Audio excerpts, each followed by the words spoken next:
When Thomas cheated on Emily, she didn't cry.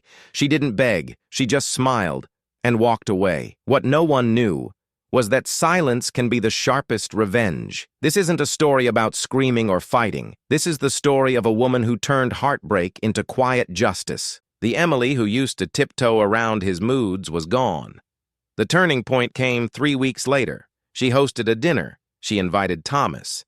She invited his best friend, Daniel. She even invited Vanessa. Vanessa didn't know she was walking into the lion's den. She came as Tom's business partner, dressed in a silk blouse and fake confidence. The dinner was polite, warm, almost painfully normal. Emily played the perfect wife. She laughed, she poured wine, she talked about neighborhood bake sales. But beneath the surface, her trap was already set. The first time Emily knew something was wrong, it wasn't because of a text message, a late night at work, or a lipstick stain on a collar. It was because of silence. Silence has a way of exposing truths louder than words ever could. For 12 years, Emily had shared her mornings with Thomas. Their little suburban kitchen filled with the sound of coffee brewing, scrambled eggs sizzling, and his easy laugh. But one cold Thursday morning in early March, he didn't laugh. He barely looked up. His phone buzzed twice, and instead of leaving it on the counter like always, he slipped it into his pocket like it was made of gold. Emily stirred her tea slowly, watching him. Her instincts, long dulled by routine and trust, prickled awake like a storm warning. He said, "Gotta go early today. Big meeting." But his tie was crooked. Thomas was never careless. His cologne was heavier than usual, the kind he wore when he wanted to impress, not when he was just going to the office. And his smile, it was practiced, rehearsed. He kissed her on the cheek, but it felt like a stranger's kiss. Emily had always believed betrayal would come with fireworks, some grand discovery, a confrontation in the rain, tears and screaming. But real betrayal, she would learn, slips in like a thief. Quiet, cold, unapologetic. The neighborhood outside their window was the picture of American calm. White fences, freshly mowed lawns, golden retrievers wagging their tails on morning walks. But inside Emily's chest, something had cracked. After he left, she didn't cry. She cleaned the counter, loaded the dishwasher, and stared at the faint reflection of herself in the window. She wasn't sure when she'd stopped recognizing that woman. 12 years of marriage had a way of swallowing pieces of you until there is nothing left but his reflection. That afternoon, Emily decided to follow a whisper in her gut. She drove to his office on Maple Street.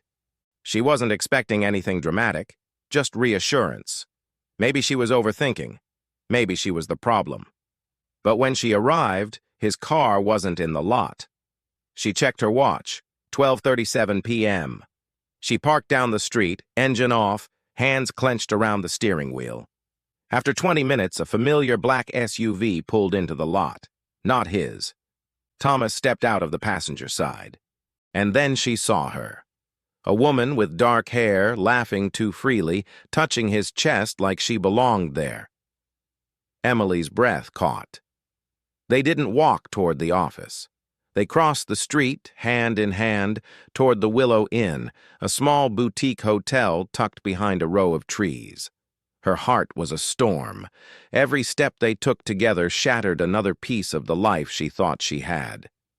She didn't confront him. She didn't slam the car door or run screaming. She watched. She memorized.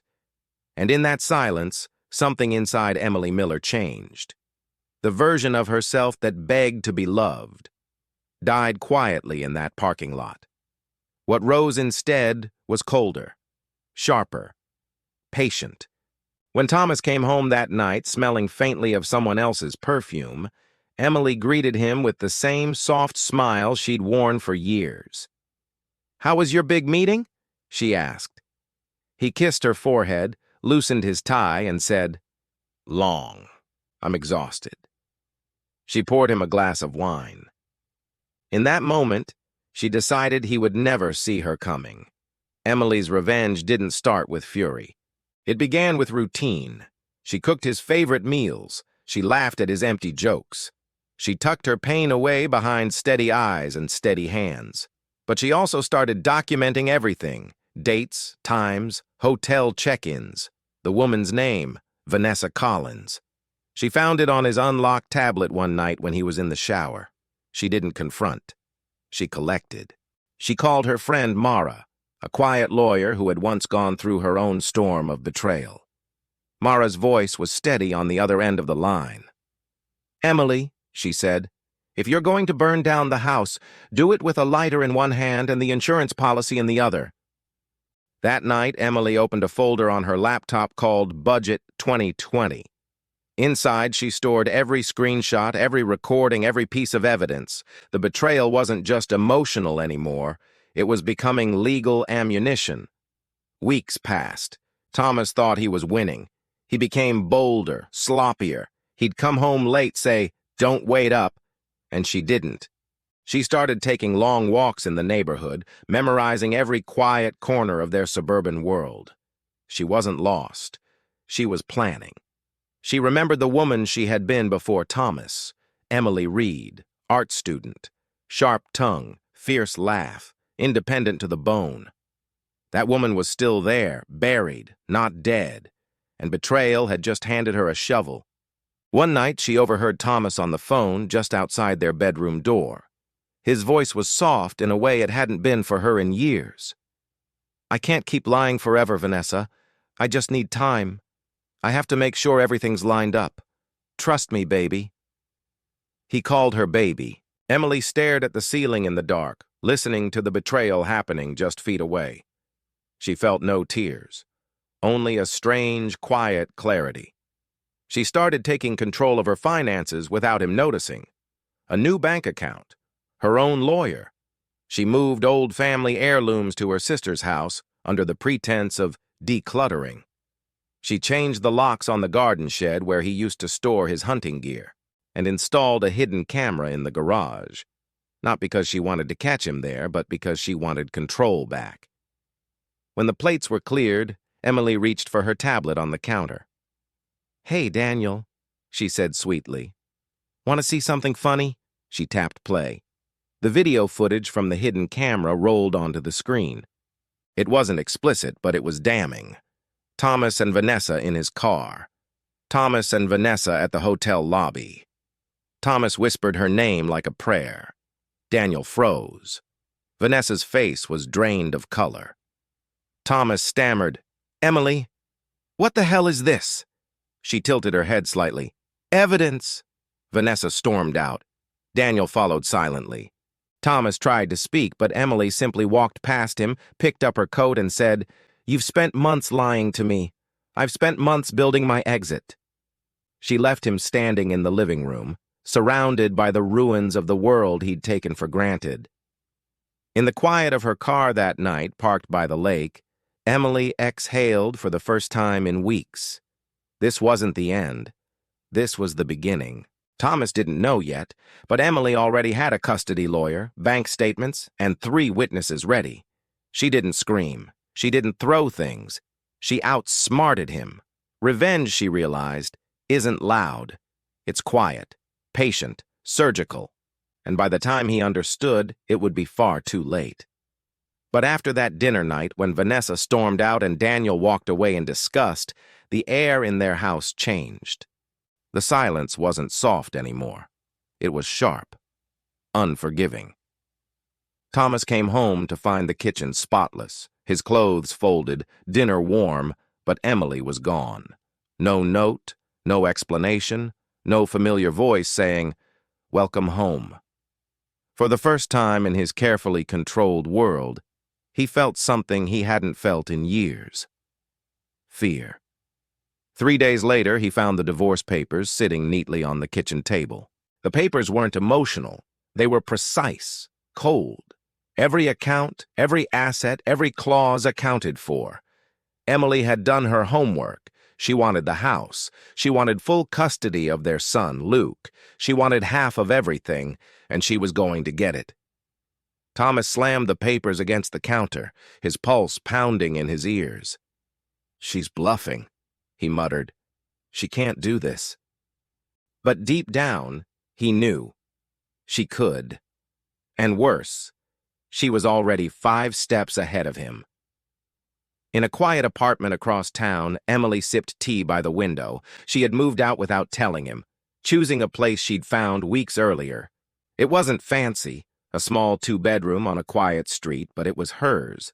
No lies, no betrayal, no invisible chains around her neck. Mara, her lawyer friend, sat at the table with her laptop open, walking her through the legal strategy one more time. "Thomas is arrogant," Mara said. "That's good for us. Men like him make mistakes when they panic." Emily nodded, not with rage, but with quiet resolve. She wasn't here to make him cry. She was here to take back her life. Meanwhile, Thomas was trying to control the narrative. He called Daniel. No answer. He called Vanessa. Straight to voicemail. He even stopped by her office, but the receptionist told him she had requested indefinite leave. The walls around him were beginning to shift. When he finally reached Emily, it wasn't to apologize. It was to fight. "You can't just take everything, Emily. This is my house, too. My life." Her voice was calm through the phone. "You gave it away, Thomas. I just collected what's left." He tried to shout. She hung up. Thomas thought she would eventually soften. He remembered how Emily used to forgive him for being late, for missing dinner, for every careless word. But Emily wasn't the same. Emily didn't flinch when his voice rose. She didn't chase. She didn't explain. She strategized. Their first court hearing was 3 weeks later. Thomas walked in wearing his best suit, still convinced he could charm his way out of anything. Emily walked in quietly, wearing a navy dress, her hair tied back, her lawyer by her side. When the judge asked Thomas why he believed he should share custody of Luke, he gave a speech about being a good father. But Emily's lawyer didn't respond with words.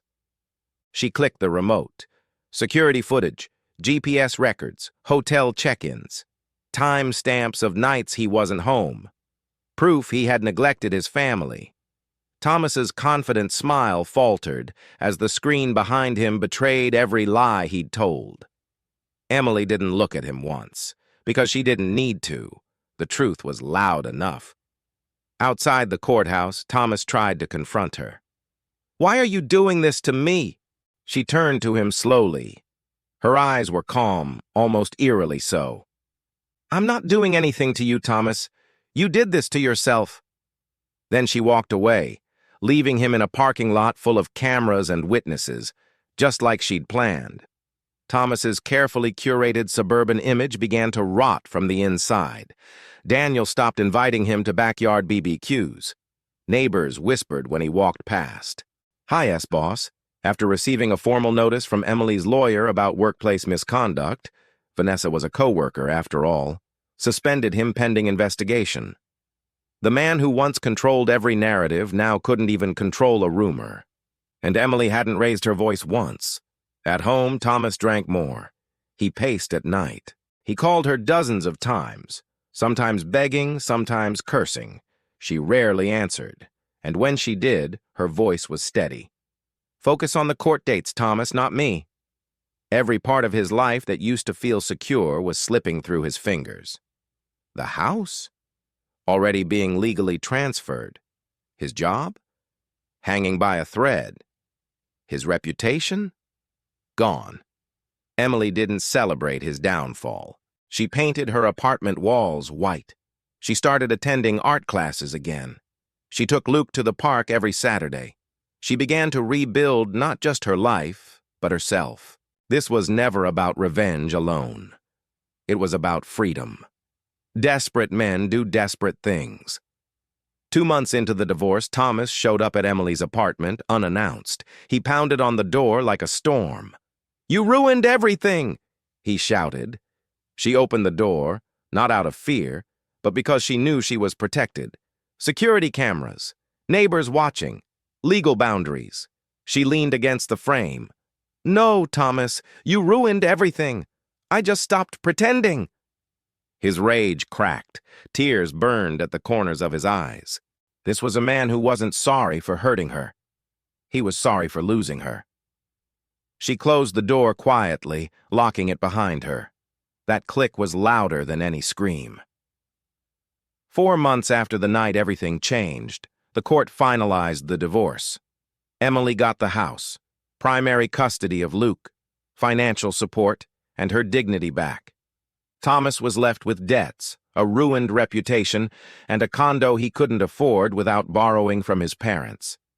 He tried reaching out again, emails, calls, flowers at her door, but Emily was already gone, not just physically, but emotionally. The woman he betrayed no longer existed. Emily stood on the porch of her house one late summer evening, the sun dipping behind the oak trees. Luke was playing with his new puppy in the yard. The wind smelled like rain and fresh grass. She felt the ache of what had been, yes, but it no longer controlled her. Betrayal had burned her old life to the ground. But from that ash, something stronger had risen. She had learned that revenge doesn't need to be loud. It just needs to be smart. And sometimes, the sweetest revenge is not destroying the other person. It is becoming everything they thought you couldn't to be without them. In another part of town, Thomas sat alone in a half-empty apartment, scrolling through old photos he could never get back. This wasn't how he imagined the ending, but it was the only one he'd earned. Autumn crept into the quiet neighborhood like a soft warning. Leaves turned golden, air grew sharper, and the world felt like it was moving forward. The house he once proudly owned now stood under Emily's name. The same porch where he had kissed her goodnight for years was now off-limits to him. He drove by sometimes, hoping to catch a glimpse of her or Luke, but all he saw were new paint, fresh flowers, and a woman who no longer looked broken. She looked alive. Emily was no longer defined by the night she discovered the affair. She was defined by everything that came after: the quiet victories, the silent steps, the choice to reclaim her name. Thomas sat alone at his small condo's kitchen table, surrounded by unpaid bills and a sinking bank account.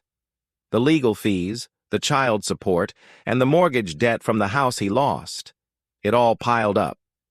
Once, he was the man who laughed too loudly at barbecues, the man who thought he could lie and still be loved.